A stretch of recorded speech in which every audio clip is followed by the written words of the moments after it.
My name's Callie Monroe, and last summer, I found out my entire family was hosting a reunion.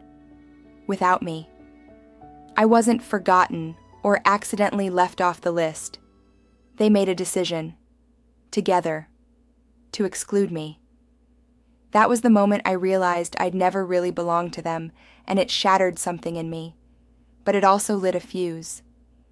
Because a week later, I uncovered the family secret they buried for over 2 decades, and I made sure everyone saw it. Before we get started, where are you tuning in from? Are you in the middle of the morning rush or on a late-night drive? Drop a comment below. You're about to hear everything that happened after I made the choice that changed everything. It started with a photo. Just a blurry group shot on my cousin Lila's Instagram story. 12 people posed under a banner that read, "Monroe Family Weekend." The caption? Couldn't have asked for a better night with the best people. There was a bonfire in the background, tents, tables, laughter, and I wasn't there. I blinked at my phone, refreshing the story like maybe it would change. I hadn't received an invitation, no call, no group text, nothing. The event was clearly huge. People had traveled from out of state. Even Aunt Darlene, who hadn't left Vermont in years, was grinning in the photo. And yet no one thought to tell me? I sat frozen on my apartment couch for what felt like hours, my mind trying to rewrite reality. Maybe I missed the invite. Maybe there was a separate celebration for different branches of the family. But deep down, I knew the truth. I had been excluded, on purpose. A few minutes later, the texts started rolling in. Not from family. No, they stayed silent. It was my best friend Tara, then my coworker Drew, both saying the same thing. "Hey, did you know about this? Why aren't you there? Are you okay?" I wasn't. I stared at the screen for a long time before messaging my dad. Did something happen? Why wasn't I told about the reunion? The reply came back 6 hours later. 6. "Hey kiddo, thought you'd be busy. Didn't want to make things awkward with Micah." Micah, my younger brother, of course. For context, Micah and I hadn't spoken in over a year. After a falling out over our dad's medical bills, which I paid half of while Micah ghosted, things had grown icy. But not once did I think our strained relationship would lead to something this deliberate. Cutting me out of a family event, punishment, avoidance, or something else. That night I tried to sleep. I kept replaying moments in my head. Holidays where I felt sidelined, childhood birthday parties where Micah got all the attention, even our graduation days. Somehow, I had always been tolerated, never celebrated, always useful, rarely seen. I checked Instagram again the next morning. Lila had posted a video. Everyone dancing to old records on the back deck of our childhood cabin. There was my dad in the corner, beer in hand, laughing, not a care in the world. It felt like grief. But then, something shifted. The ache turned into curiosity. If they didn't want me there, why? What were they protecting? Or hiding? I had always been the one who helped organize these things. The one who made spreadsheets, booked cabins, printed family trivia cards, and suddenly I was a ghost? I decided to visit the family cabin 2 days later, not to crash the party, it was already over, but because I needed answers, closure, something. I told myself I'd only stop by to grab a few things I'd stored in the attic years ago. But in truth, I wanted to see the place one more time, to stand in the middle of it and feel whatever I needed to feel. The house was empty when I arrived, still smelled like cedar and lemon oil. I wandered through the living room, looked at the couch where I used to sleep during long weekends, the kitchen where Mom used to burn pancakes every summer morning, and then I went up to the attic. That's where everything changed. There's something strange about walking into a place that once felt like home and realizing it holds more secrets than warmth. As I climbed the creaky attic stairs of our old family cabin, I could still hear the echoes of childhood. Micah's laughter, Dad's old radio playing Johnny Cash, the dull thud of board games on rainy days. But all of that faded when I opened the attic door. It was hot, still, and smelled like forgotten years. Dust shimmered in the beams of light cutting through the slatted window. I was only up there to grab a couple of storage bins marked with my name, scrapbooks, high school trophies, maybe a few college notebooks. But then I saw it. A worn cardboard file box, unmarked, tucked behind a broken lamp and a stack of old folding chairs. Something about it called to me. I dragged it into the light, brushing off the dust, and opened it. Inside, documents, dozens of them, birth certificates, school records, medical forms. I flipped through them quickly, confused at first. Many were mine, but some weren't. There were reports from a pediatric clinic I didn't recognize, dated years before I remembered ever going. Notes about behavioral assessments. And tucked in the back, a faded manila envelope. I opened it. Inside was a letter. "To whom it may concern," it began, "this is to confirm that Callie Monroe was placed in the temporary guardianship of Martha and Gregory Monroe on March 16th. I couldn't read the rest.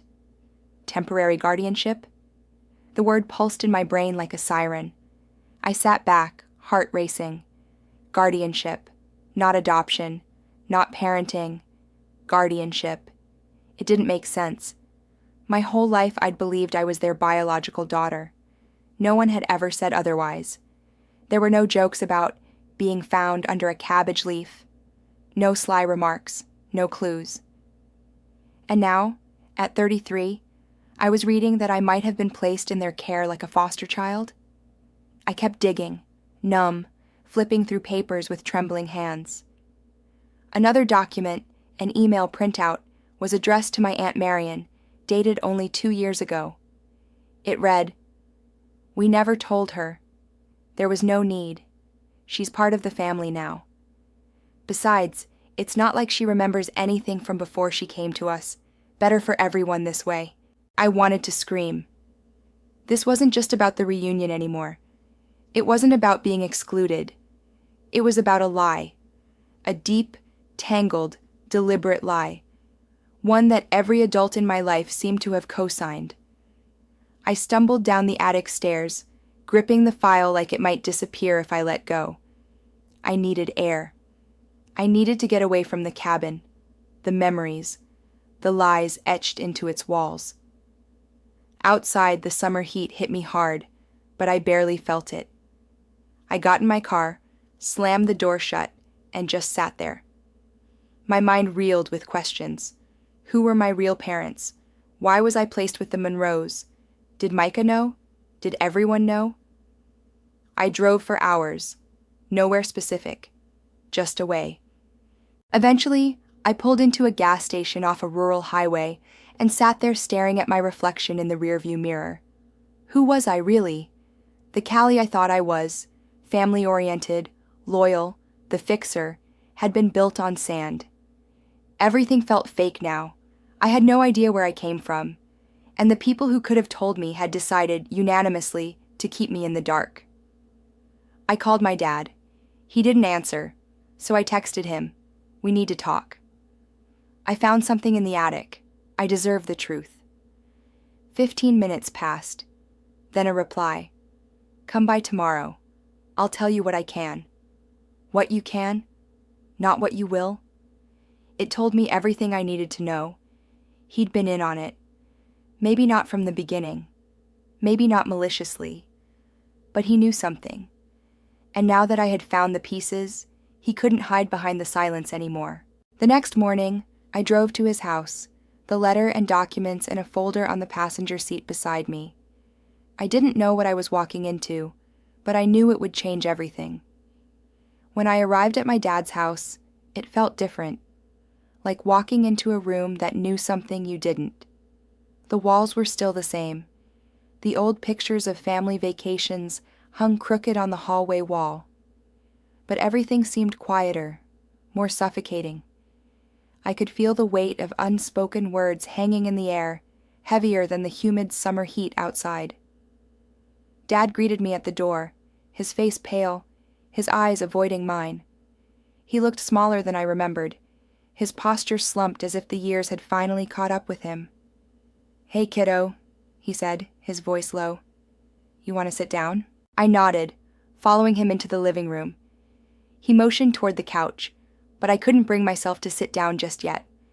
I had to stand, to move, to keep myself from collapsing under the pressure of what was about to happen. "Dad," I started, my voice tight. "I found something. In the attic. Documents. Letters. I need to know the truth." He stiffened, his jaw tightening. The mask of calm he'd worn for years began to crack. "Clara, No," I interrupted, my breath catching. "I'm not letting you play that game anymore. I found the guardianship papers, the emails. You knew, didn't you?" His eyes finally met mine. He didn't say anything for a long moment, just looked at me, like he was searching for the words. The silence stretched, but it wasn't a comfortable one. It felt like a confession waiting to spill out, like everything I'd suspected in my life was finally coming to the surface. "I never wanted you to know," he said quietly, his voice shaking slightly. "I didn't want you to carry the weight of it." "The weight of what? Being adopted?" My voice cracked on the word, the finality of it sinking in. "Why didn't you tell me? Why did Mom hide it from me?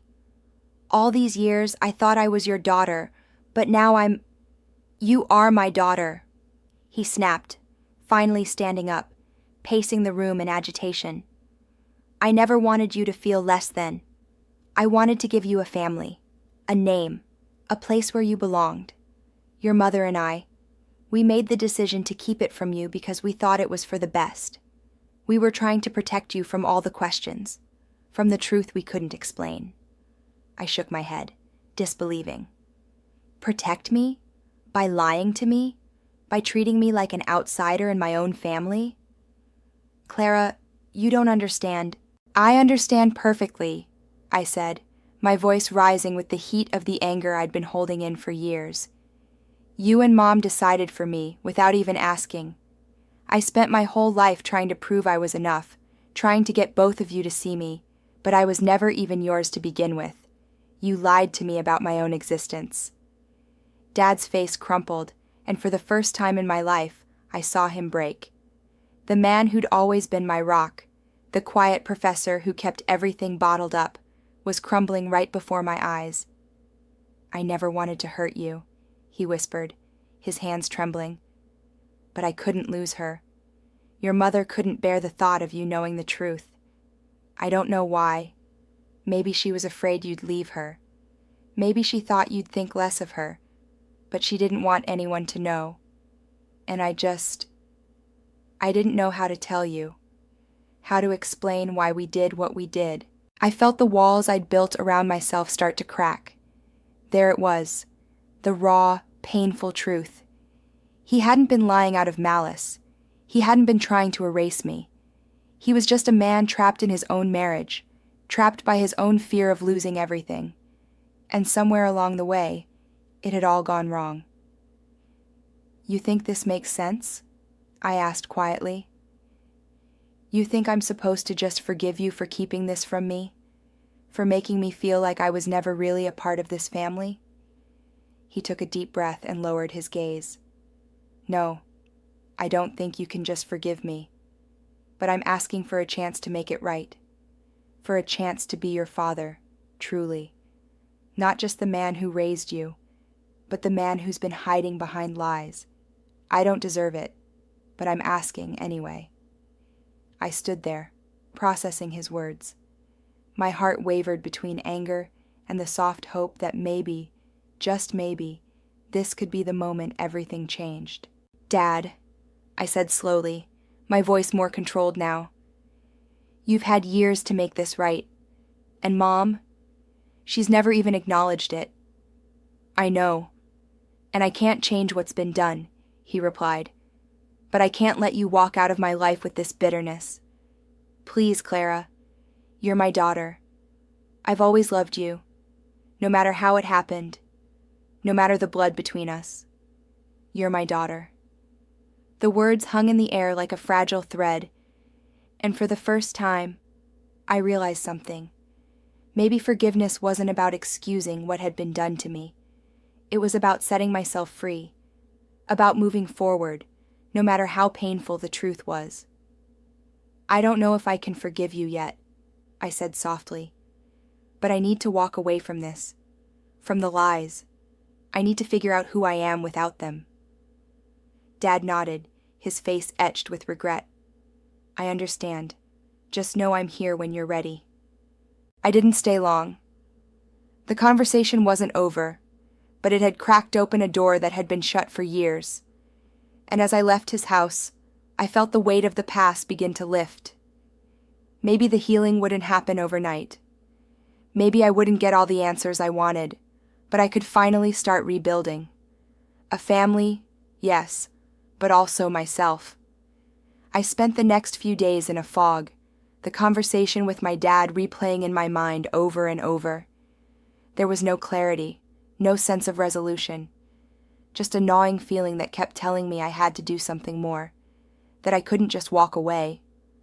I couldn't walk away from him, from the idea of the family I thought I knew, but I also couldn't keep holding on to the lies that had been fed to me for years. The hardest part wasn't the truth that had been hidden from me. It was realizing how deeply my mother had shaped my life. Even after everything, she was still the most complicated person I knew. After I left Dad's house that day, I thought maybe I'd find some peace in leaving the situation behind, at least for a while. I took a trip upstate to clear my head, away from the memories of the cabin, away from the weight of the conversations that I hadn't fully processed. But even in the quiet of the woods, I couldn't escape the nagging question that kept creeping in. What now? That was when I got the call from Micah, my brother. I hadn't spoken to him in months, not since the night I found out about the reunion. He never reached out after I was excluded, never tried to explain why he'd been silent. But now, when I picked up the phone, his voice sounded small, unsure. "Hey, Callie, it's Micah. I think we need to talk." I didn't know what to expect. Part of me wanted to hang up. Part of me wanted to ask him everything. How long had he known about my adoption? Did he know I wasn't really part of the family? How could he be so indifferent to what I was going through? But instead of unleashing my frustration, I did something different. I listened. "I'm sorry," he said quietly, "for everything, for not reaching out, for not standing by you. I was just scared. Scared of how Mom would react. Scared of losing what I thought we had. I don't have any excuse for it. I just want to make it right, Callie." I sat in silence for a moment, the weight of his words hitting harder than I thought it would. Micah had always been the easy one, the golden child, the one who could do no wrong in Mom's eyes, and here he was, admitting what I already knew, that our family, as perfect as it seemed, had been built on layers of deception. But this was a start, a real one.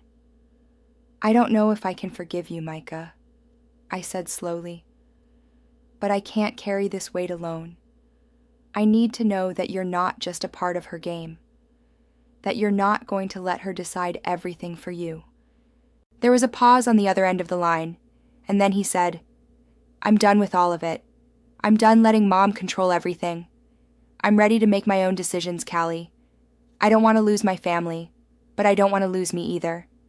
I don't want to keep pretending everything's okay when it's not." Something shifted in me. I wasn't the only one who had been carrying a burden. Micah had been holding his own pain, his own frustration, behind the facade of being the perfect son. Maybe this wasn't just about forgiveness. Maybe it was about finally being honest with each other. About stripping away the roles we'd been forced into and creating something new. Something real. "I'll meet you at the old diner," I said finally. "Let's talk." When we met a few days later, it wasn't the reunion I expected. It wasn't an apology fest or some magical moment of healing. But it was real. Micah and I sat in a booth, picking at our meals, talking about everything and nothing. We talked about our childhood, about how we both felt invisible in different ways, how I'd always been overshadowed by his accomplishments, how he had always been stuck in the role of perfect son that our mother demanded. And for the first time, it felt like we were finally seeing each other, not through the eyes of our mother, but as two people who had been hurt, who had been forced to carry too much for too long. By the time we finished, the weight felt a little lighter. Not gone, not by a long shot, but lighter. We still had a long way to go, but I finally felt like I wasn't alone in this fight. Micah promised he'd talk to Dad, that he'd step up, and for the first time in years, I believed him. The next few weeks passed in a blur of emotions. I stayed away from Mom and tried to focus on building a life that didn't revolve around her. But I knew, deep down, that I couldn't just cut her out. She was still my mother. I was still her daughter. No matter how messed up everything had been, I had to give her a chance to redeem herself, even if that redemption didn't come in the way I expected. When I finally spoke to her again, it wasn't about forgiveness. It was about setting boundaries, about protecting my own peace. She didn't admit to everything. She didn't apologize for keeping me in the dark all those years. But she did something she'd never done before. She listened, and that, in itself, was a start. "I'm not going to pretend this is all fixed, Callie," she said when we spoke, her voice thick with something I couldn't quite place. "But I want to try. I know I've hurt you, and I can't change the past. But I want to be a part of your life, on your terms." And for the first time in years, I felt like I could breathe. Like maybe, just maybe, there was a way forward. A way to build a family, not on lies or expectations, but on truth and respect. I wasn't going to run back to the table where I was never really welcomed, but I was going to build my own. And this time, I'd be the one deciding who belonged at it. The days following the holiday season were filled with a strange mix of quiet reflection and unexpected clarity. I found myself coming to terms with the fact that not all wounds are meant to be healed immediately, and that sometimes healing begins when you stop waiting for the other person to change. When I stopped holding on to the hope that Mom would one day truly understand, I began to find peace within myself. But that didn't mean the process was easy. There were still moments, brief but sharp, where I felt the sting of rejection from my family. It wasn't the kind of hurt that left me crying or questioning my worth, but it was there, lingering in the background like a shadow. I would sometimes catch myself thinking about how things could have been, how they should have been, but every time that thought crept in, I reminded myself that this was my story now. I was no longer letting anyone else hold the pen. Micah and I began spending more time together. It wasn't a dramatic transformation, but it was real. The awkwardness between us had started to fade, replaced by the quiet understanding that we both had been victims of our mother's manipulations in different ways. He hadn't known about the adoption or the years of lies. He had just grown up, thinking that everything was normal, that his life was the standard to live up to. But now, we both saw the cracks, and instead of hiding from them, we were learning how to walk around them together, step by step. That's when the text came from Dad. "I'm ready to talk. If you are, come over." The message was brief, but it carried more weight than any conversation we'd had before. For weeks, I had avoided a face-to-face confrontation with him about everything that had come out.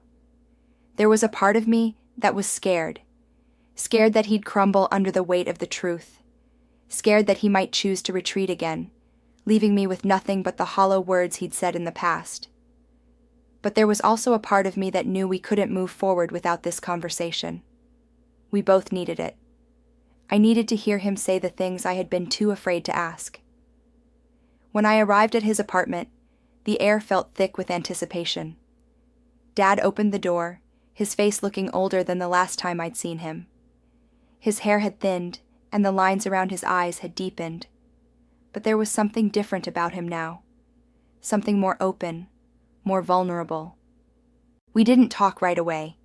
Instead, he led me to the living room, where we sat in silence for what felt like an eternity. It wasn't an uncomfortable silence. It was more like two people trying to find their footing in a relationship that had always been one-sided. Finally, he spoke. I know I've made a mess of things, and I'm not asking for forgiveness. Not today. I just want you to know that I'm sorry. For everything. For letting your mother handle things. For not stepping in sooner. For not protecting you like I should have. I stared at him, surprised by the honesty in his voice. The man who had always been so composed, so careful with his words, was now speaking in a raw, unfiltered tone that I had never heard before. Why didn't you tell me the truth? I asked, my voice quiet but steady. Why didn't you stand up to her? He swallowed hard. Because I was weak. Because I loved her, and I couldn't face losing her.